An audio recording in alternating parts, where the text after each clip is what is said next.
Welcome everybody to today's edition of CESI Insights. Today we have Jürgen Siebel with us. Jürgen is the Executive Director of CEDEFOP. This is the European Center for the Development of Vocational Training, located in Thessaloniki in Greece. Mr. Siebel, welcome. Thank you. Honored. I imagine CEDEFOP, how many colleagues are working at CEDEFOP? 100 to 120, depending what you count. So how did you, how did you go through the first crisis? How did you adapt to to work under confinement measures? And how did you cope with it personally, maybe also, and professionally? Yeah, maybe I start with the personal. I mean, personally, honestly, I feel quite humbled. It's often said that, you only know your privileges and freedoms once you lose them. So I still think that I am personally quite privileged. I can do my work from home.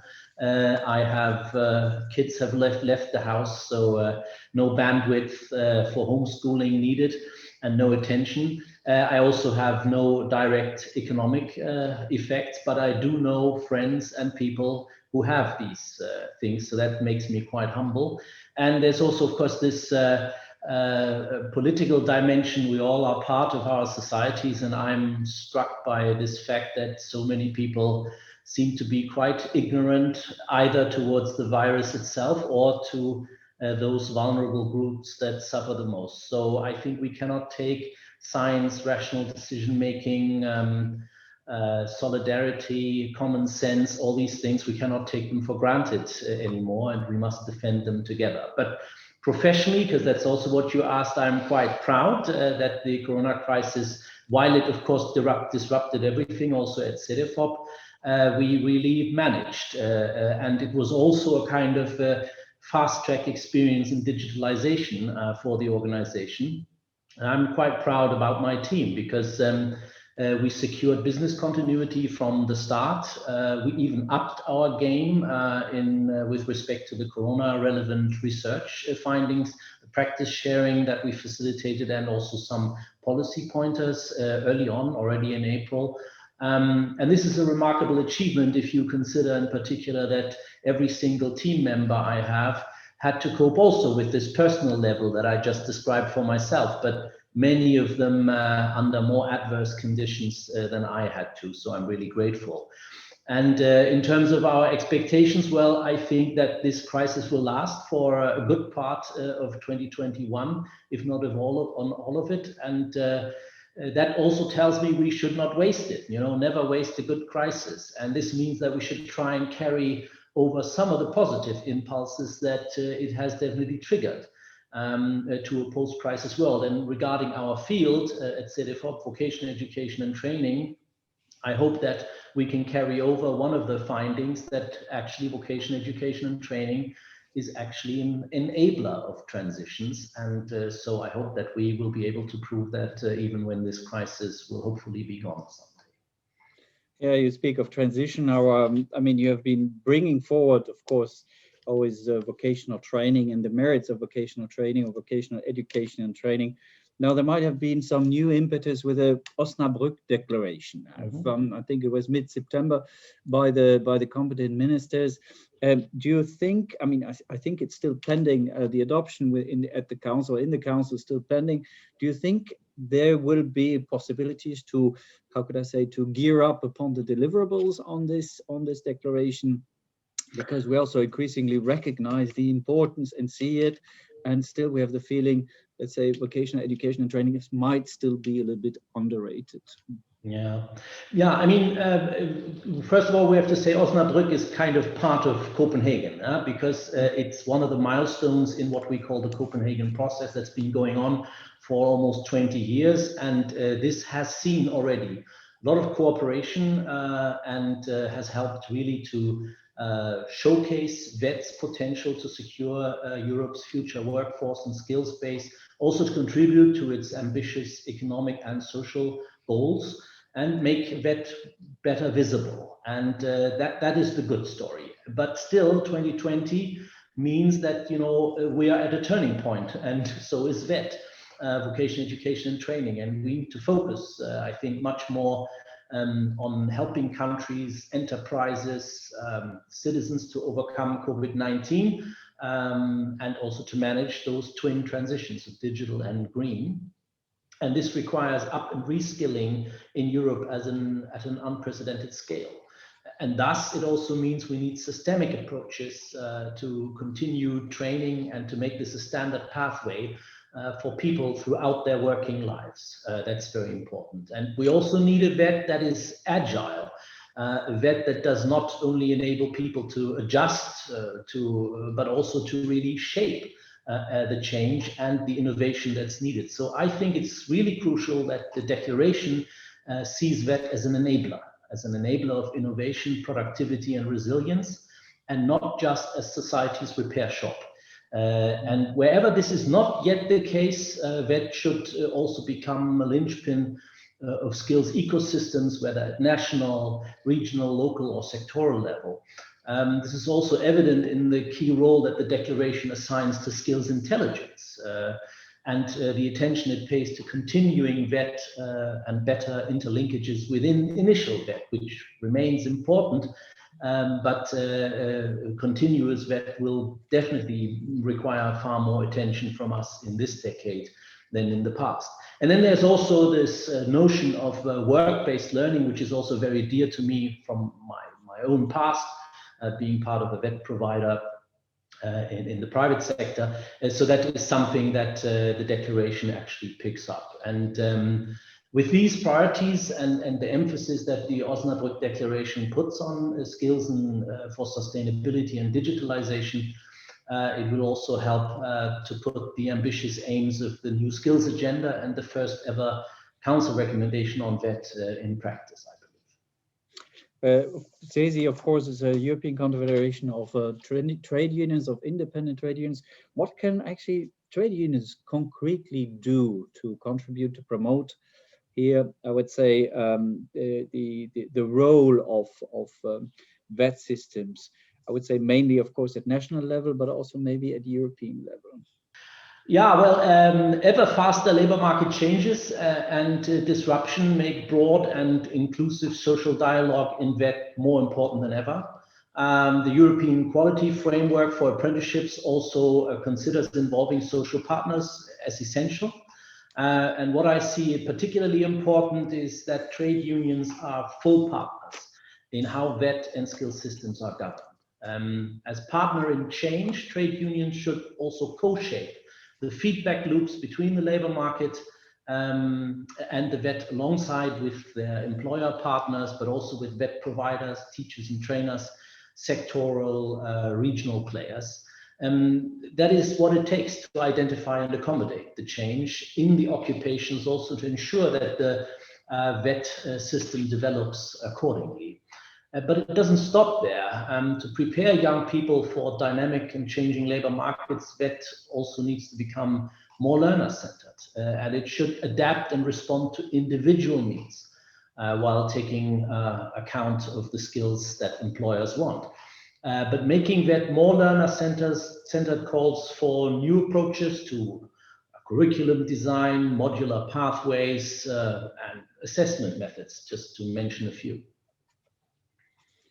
And we just finished, I mean, at the European, there was last week, the European Vocational Education and Training Week with lots of events. How can we as a society as a whole, talking to all actors, basically contribute to raising the appreciation of VET? I mean, we all know it from our home countries that basically tertiary academic education is still favored. And at the same time, we know that in certain areas on certain academic studies, there's an oversupply of university graduates, whereas in other areas there are lacks skills lacks in the labor markets. How would you How would you tackle that challenge from the perspective of CEDEFOP? Well, I mean, first of all, we have to, credit where credit is due. I think European countries have indeed worked for many years now on making VET a first-class choice by increasing its attractiveness and quality, and also by eliminating some dead-end roads in their systems. What is important is to enable young learners to use VET pathways to higher levels of education and qualification after their initial VET or later in life. And I think several EU countries are strengthening and expanding vocationally oriented education and training towards tertiary levels. The new German bachelor professional or master professional titles and some new VET qualifications at EQF levels 5 or higher above elsewhere exemplify this. And the trends we see in higher VET showcase that meeting the demand for advanced experience and practice-based skills and competences is a clear VET development priority. The results, more diverse tertiary education can really help change the perception of VET, we believe. And attractiveness is also a matter of ensuring VET can demonstrate its full potential. And this means that VET at all levels should be included in national and regional skills ecosystems, in partnerships for economic development or in innovation strategies. That would also help to increase its visibility and attractiveness. But despite all these positive developments, you are right, we just said it, low attractiveness remains an obstacle to further developing VET, particularly in those countries that may not have that kind of tradition, or where particular families often believe that university education is superior. And making young people and their families aware of the career opportunities that VET already provides is therefore important. And I think that in the 21st century, VET and university education should be viewed as part of one flexible system, allowing people to switch tracks and giving them opportunities to acquire qualifications at higher levels later on. And strengthening guidance is one of the best ways to help our young people to see this. Mr. Siebel, the European Parliament has recently called on for a ban on unpaid internships or traineeships and apprenticeships. How do you assess the wage and social security situation, maybe particularly regarding apprenticeships schemes? Well, I mean, if you want quality apprenticeships, there will be costs. And for some occupations, they might be even very high, whether you count the direct and the indirect costs, but they can be very high. And these costs need to be shared. And I think that an apprenticeship, I always see it as a co-investment. And it's a co-investment by at least three parties. There's the employers. They invest in their future workforce and their future competitiveness. Then there is societies, and the societies, they invest in the vocational school system because they know that an employable population always pays off in the long run. And the last party is the apprentice, and the apprentices invest in their lifelong earnings potential. And that means, why do I say investment by apprentices? Because they are actually willing to sacrifice part of the wage. If they went out to, let's say, Starbucks and do an odd semi-skilled job in the city center, they would earn more than normally than they can in an apprenticeship. But they refrain from doing this. They invest in their lifelong earning potential, which is much higher than if they started in some kind of semi-skilled odd jobs. And if the apprenticeship wage is too high, no employer will offer them. If it is too low, no learners will apply. And therefore, I believe it's best to leave it to the collective bargaining or to some national or sectoral mechanisms that are already in place to set the appropriate apprenticeship wage level. Of course, within a public regulation framework. But this approach is also in line with what the European Framework for Quality Apprenticeships, which was promoted by the social partners also, and approved by the member states in a council recommendation 2 years ago, says. I mean, here CEDEFOP's role is a bit restricted. What we can do is we can stimulate the reflection on these issues by providing information on different arrangements, different mechanisms that are used in the countries or at sectoral level, and thereby hope that sort of finding this fine equilibrium of cost sharing may be easier in all member states. If I would say unemployment rates are low where VET schemes are well designed, you would subscribe to that? Yes, normally, I mean, if you see the comparisons, you see that youth unemployment rates are significantly lower. They're always higher than the regular unemployment rate, but sort of the ratio between the two is significantly lower, normally in countries that have a well-established tradition and also high-quality work-based learning apprenticeship schemes. That seems to be the evidence we see. So I can only subscribe to that. Yes. Mr. Siebel, as a final word to the work and the role of trade unions, and maybe to the CESI community from CEDEFOP?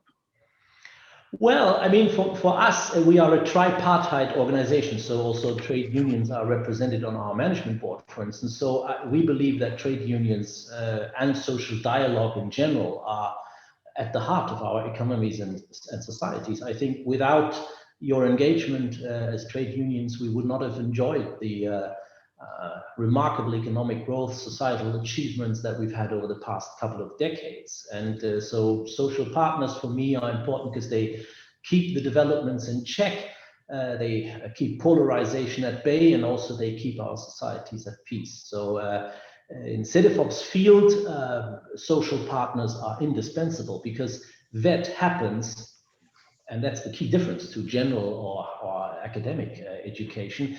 VET happens where skills demands and skill supply meet on the labor market. So it's clear that the labor market players, and in particular employers and employee representatives, have to have a say, have a crucial part in defining these programs in VET. And this direct link to economic activity makes VET also the most agile educational track, if you ask me. And this is exactly what we need for the digital and green transitions, at least if we want to shape them rather than being shaped by them. And COVID has only made these social dimensions of these transitions more visible. So the current recovery and the transitions require a concerted effort, I'm sure, and that means social dialogue. And so that's my message. And if you want it in one crispy line, I would say, dear CESI community, embrace the change and shape it. That's very crispy. Mr. Siebel, thank you very much. Yeah, It was a great pleasure. Thank you. Yeah.